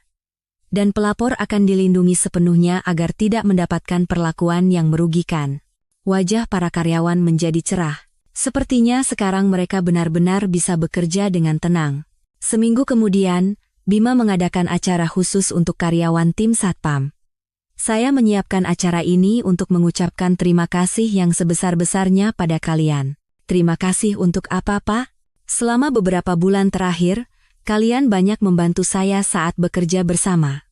Terutama, kalian membuat saya mengerti kondisi sebenarnya di lapangan. Kami juga banyak belajar dari Bapak. Sikap kerja, cara memandang masalah. Dan kami senang bisa terus bekerja bersama Bapak. Bima mengumumkan rencananya ke depan. Saya sekarang akan bergabung dengan manajemen perusahaan ini. Tapi saya ingin terus menjaga hubungan baik dengan kalian. Benarkah, Pak? Iya. Sebulan sekali, saya berencana untuk turun ke lapangan dan bekerja bersama kalian. Dengan begitu, saya tidak akan lupa dengan kenyataan. Para karyawan bersorak gembira. Malam itu, saat makan malam bersama keluarga di rumah, senyum puas tidak pernah lepas dari wajah Bima. Sayang, kamu benar-benar bekerja keras, kata Citra sambil memegang tangan suaminya. Tidak. Justru ini adalah pengalaman yang berharga. Aku bisa belajar banyak hal yang tidak ku ketahui saat menjadi jaksa. Pak Baskoro juga berkata dengan gembira, Bima, aku benar-benar bangga padamu, bisa menyelesaikan masalah langsung dari lapangan seperti ini. Ini semua berkat ayah yang telah memberiku kesempatan. Aku memang memberimu kesempatan, tapi yang memanfaatkannya dengan begitu baik adalah kemampuanmu. Ini adalah awal yang benar-benar baru. Bima telah beralih dari jaksa menjadi pebisnis, tetapi semangatnya untuk menegakkan keadilan tetap sama. Dan pengalaman ini akan menjadi fondasi bagi perusahaan yang akan ia pimpin di masa depan. Beberapa bulan berlalu, musim hujan telah berlalu dan musim semi kembali datang, mal itu telah berubah menjadi tempat yang benar-benar baru. Sistem manajemen yang transparan telah berjalan dengan baik, dan senyum cerah kembali menghiasi wajah para karyawan. Bima Aditya kini secara resmi bergabung dengan jajaran manajemen mal sebagai wakil presiden direktur. Namun, ia masih turun ke lapangan sebulan sekali untuk bekerja bersama para karyawan. Pak Wadirut, hari ini tugas lapangan lagi, ya? Sapa Pak Dedi dari tim keamanan dengan ramah. Dulu ia adalah rekan kerja Bima. Iya Pak. Janji, kan? Saya tidak boleh lupa dengan lapangan. Bima berkata sambil mengenakan rompi satpam. Tapi, Pak, Rasanya aneh sekali. Beberapa bulan lalu kami memanggil bapak anak baru dan bekerja bersama. Saya juga merindukan masa-masa itu. Saya benar-benar belajar banyak. Kami juga banyak belajar, Pak. Terutama sikap kerja dan cara memandang masalah. Sepanjang pagi, Bima bekerja bersama satpam lain dan memeriksa perubahan di lapangan. Suasananya benar-benar berbeda dari sebelumnya. Apa ada kesulitan bagi karyawan baru untuk beradaptasi? Sama sekali tidak, Pak. Justru mereka sangat senang. Tidak ada lagi perundungan atau perlakuan tidak adil seperti dulu, dan sistem pelaporan internal juga berjalan dengan baik. Masalah sekecil apapun langsung diselesaikan. Melihat perubahan ini, Bima merasa bangga. Ia merasa kerja kerasnya tidak sia-sia. Saat jam makan siang, ia makan bersama Presiden Direktur Baskoro Wijoyo di kantin karyawan. Bima, bagaimana kabarmu akhir-akhir ini? Sudah beradaptasi dengan pekerjaan manajemen? Sudah, Ayah. Pengalaman di lapangan justru membuatnya lebih mudah. Ya, memang benar keputusanmu untuk merasakan dari paling bawah itu tepat. Terutama, kamu jadi tahu persis apa yang diinginkan karyawan dan apa yang membuat mereka kesulitan. Mendengar kata-kata Bima, Pak Baskoro tersenyum puas. Tapi, Ayah, banyak perusahaan lain yang menghubungi. Menghubungi untuk apa? Mereka ingin mencontoh sistem manajemen transparan yang kita terapkan. Oh ya? Berarti contoh kita bisa membantu tempat lain juga, ya? Iya. Saya sudah setuju untuk memberikan konsultasi pada beberapa perusahaan. Pak Baskoro terkejut melihat Bima telah memperluas pengaruhnya sejauh ini. Sore harinya, ada rapat rutin dengan seluruh karyawan. Ini adalah waktu komunikasi yang diadakan setiap kuartal. Saudara-saudara, mari kita lihat bersama bagaimana perusahaan kita telah berubah selama 3 bulan terakhir. Bima memulai presentasinya. Pertama, tingkat kepuasan pelanggan meningkat 30%. Tepuk tangan membahana. Tingkat kepuasan karyawan meningkat 50%, dan tingkat pergantian karyawan menurun 70%. Tepuk tangan yang lebih meriah menyusul. Yang terpenting, lebih dari 50 masalah telah diselesaikan melalui pelaporan internal.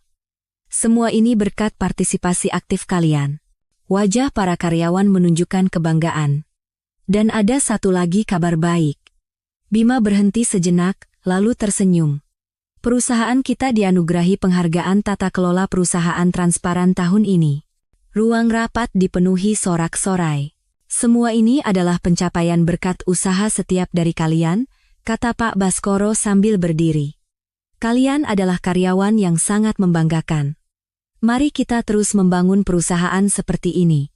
Setelah rapat selesai, Bima meluangkan waktu khusus dengan karyawan tim keamanan. Saya ingin menyampaikan berita khusus pada kalian. Berita apa, Pak? Kedepannya, tim Satpam akan ditingkatkan menjadi tim manajemen keamanan, dan kesejahteraannya juga akan ditingkatkan secara signifikan. Penaka, Pak? Iya. Dan Pak Dedi akan dipromosikan menjadi kepala tim. Karyawan tim keamanan sangat gembira. Pak Wadirut, terima kasih banyak. Tidak perlu berterima kasih. Ini adalah perlakuan yang pantas kalian dapatkan. Malam itu, Bima berjalan-jalan bersama Citra. Sayang, akhir-akhir ini kamu terlihat sangat bahagia. Iya. Karena aku melakukan pekerjaan yang sangat memuaskan. Apa kamu tidak menyesal berhenti dari pekerjaan jaksa? Bima berpikir sejenak, lalu menggeleng. Sama sekali tidak. Justru aku jadi tahu bahwa keadilan juga bisa ditegakkan dengan cara seperti ini. Syukurlah. Lalu apa rencanamu ke depan? Setelah ayah pensiun, sepertinya aku yang akan meneruskan perusahaan. Kalau begitu kamu akan benar-benar menjadi seorang pebisnis? Ya. Iya. Tapi aku akan melakukannya dengan caraku sendiri, dengan manajemen yang adil dan transparan. Beberapa hari kemudian, Bima bertemu dengan rekan-rekan lamanya di kejaksaan.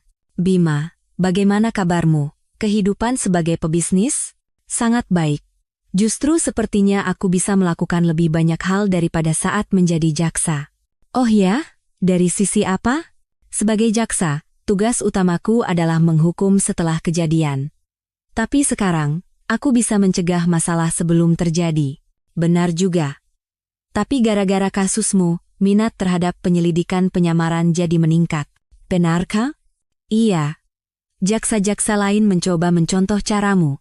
Itu bagus. Tapi harus didekati dengan hati-hati. Seminggu kemudian, di Mal diadakan acara khusus. Deklarasi tata kelola perusahaan yang transparan. Banyak media dan perwakilan perusahaan lain yang hadir. Bima memberikan pidato.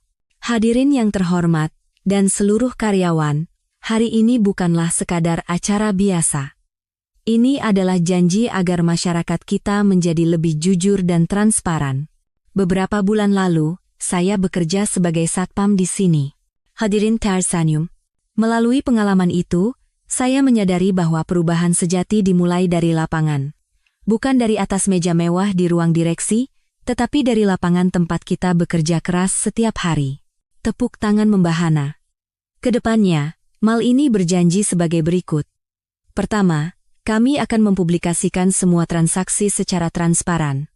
Kedua, kami akan memperlakukan karyawan kami seperti keluarga. Ketiga, kami akan mengutamakan hak pelanggan. Dan yang terakhir, di Mal ini, tidak akan ada lagi seorang pun yang dipaksa berlutut secara tidak adil. Tepuk tangan yang gemuruh berlangsung selama beberapa menit. Setelah acara selesai, Pak Baskoro berkata pada Bima, "Bima, aku benar-benar bangga padamu. Sekarang aku bisa dengan tenang menyerahkan perusahaan ini padamu. Ayah, saya akan bekerja lebih keras lagi. Tapi ada satu hal yang membuatku penasaran. Awalnya, apa kamu benar-benar hanya berniat belajar manajemen?" Bima tersenyum dan menjawab, "Awalnya begitu, Ayah. Tapi setelah melihat kenyataannya, saya tidak bisa diam saja. Dasar jiwa jaksa. Mungkin. Tapi sekarang sebagai pebisnis, saya ingin menciptakan perubahan yang lebih besar." Malam itu, Bima duduk di depan mejanya dan menulis buku harian. Hari ini, kehidupan yang benar-benar baru dimulai, dari jaksa menjadi pebisnis. Dari penegakan keadilan individu menjadi perubahan bagi seluruh masyarakat. Kedepannya, akan ada lebih banyak tantangan menanti, tetapi dengan kepercayaan diri yang kudapatkan dari pengalaman ini, aku pasti bisa mengatasinya. Di luar jendela, hujan musim semi turun. Hujan yang membersihkan segalanya dan menciptakan awal yang baru. Perjalanan baru, Bima baru saja dimulai. Sebagai seorang pebisnis yang adil, dan sebagai seorang pemimpin yang mengubah masyarakat. Dan buku catatan kecil yang menjadi titik awal dari semua perubahan ini kini tersimpan dengan aman di laci mejanya yang paling dalam, menunggu hari untuk dibuka kembali suatu saat nanti. Terkadang, di sekitar kita pun, pilihan-pilihan berani seperti ini mungkin sedang mengubah dunia sedikit demi sedikit. Agar saya bisa lebih sering menceritakan kisah-kisah yang menyentuh seperti ini, mohon subscribe dan like ya. Dan bagikan juga pemikiran kalian di kolom komentar. Sampai jumpa di cerita menarik berikutnya.